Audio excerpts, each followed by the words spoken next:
Eh bien, bonjour à tous et à toutes. Voilà.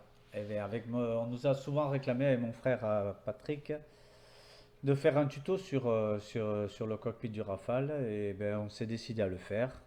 Alors voilà, on n'est pas des pros, mais on va essayer de vous expliquer avec des petites vidéos très courtes un petit peu le fonctionnement du cockpit du Rafale, voilà, et des différents modes de vol et de combat.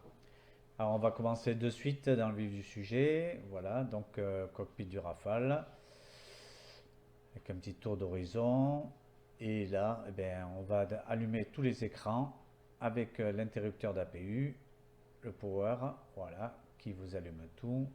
Donc on voit ici à droite quelques voyants, le moteur, écran central, écran de gauche. Et on va y aller de suite. Donc ici, break à droite, et on voit ce qui concerne l'allumage du moteur. Pompe 1, pompe 2, démarrage moteur 1, démarrage moteur 2. Et c'est parti. Et là, juste en face, euh, les interrupteurs pour d'extinction des moteurs 1 et 2. Voilà. Alors, on voit aussi à gauche que ça déclenche des animations. Là, les aiguilles, moteur 1 et les voyants. Donc on va attendre juste qu'une partie des voyants s'éteigne. À gauche, on en profite. On est sur la page Engage. En cliquant sur Wheel, on va passer sur la page navigation. Voilà. Et écran de droite, MFD.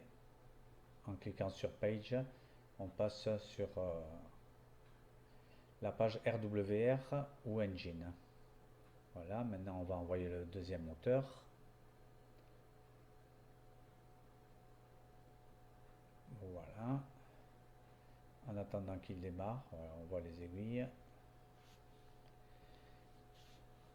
En attendant qu'il démarre, on peut peut-être s'intéresser sur l'écran central avec le display zoom plus ou moins, voilà, qui permet de voir les waypoints et donc faire oui, voilà, avec ça on peut passer, si on a une mauvaise visibilité à cause du soleil, du HUD, on peut le passer sur l'écran central et là passer de waypoint 1, 2, 3, 4 et 5, voilà. Et ces waypoints peuvent être commandés aussi par le pilote automatique, qu'on verra un petit peu plus tard, pour diriger l'avion automatiquement d'un waypoint à un autre sans avoir à le piloter. Voilà, tout est éteint. On est prêt.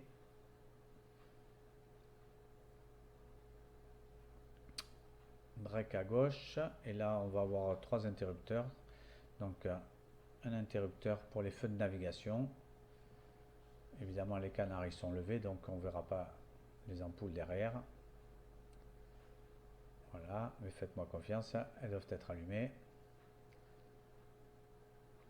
L'autre, c'est pour les feux de formation light et refueling boom. Donc ça, c'est pour activer la perche de ravitaillement. Car si vous voulez ravitailler, il faut absolument activer ce bouton.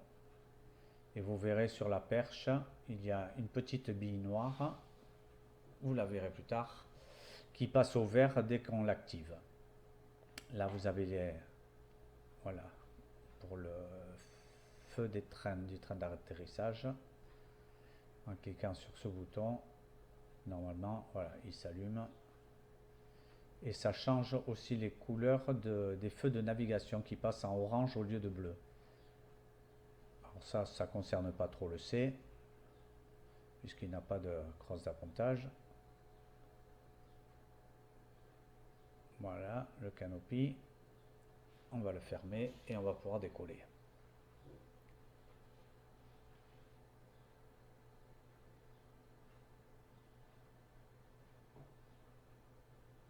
Ok, eh bien c'est parti. Ah non, oui, on va parler du pilote. Voilà. Alors le pilote, il a trois fonctions en fait. Si vous cliquez une fois sur On, il va s'afficher et il faudra obligatoirement cliquer une deuxième fois pour le fixer. Sinon, au bout d'une minute, il disparaîtra et réapparaîtra. Alors si vous vous demandez pourquoi, c'est à cause de ça. Et la troisième position, c'est pour le faire disparaître. Donc on appuie une fois, il apparaît, on clique une deuxième fois, il est fixé. Et bien voilà, on va pouvoir y aller.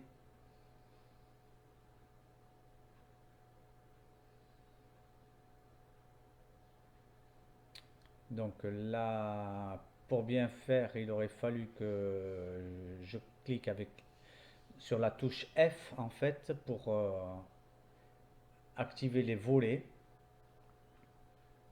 On va les voir en appuyant sur la touche F. Voilà, on n'a pas voulu le rendre cliquable parce que souvent le volet et les aérofreins sont programmés sur les joysticks. Train d'atterrissage. Voilà, donc normalement les volets devraient s'enclencher maintenant si j'appuie sur la touche F ici. Et ça par contre c'est le pilote automatique. Voilà, les flaps sont là, on y va. Donc en dessous, ce voyant jaune, les flaps, et au-dessus, vous allez avoir les aérofreins. Voilà, qui sont commandés sur les volets des canards.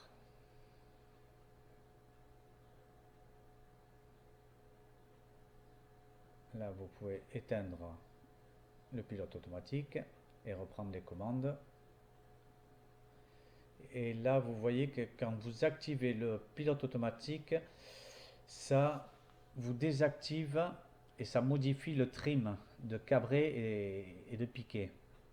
Donc, soit en cliquant dessus, up et down, vous pouvez le modifier et revenir au neutre. Voilà, si vous avez les trois voyants, c'est qu'ils sont tous au neutre.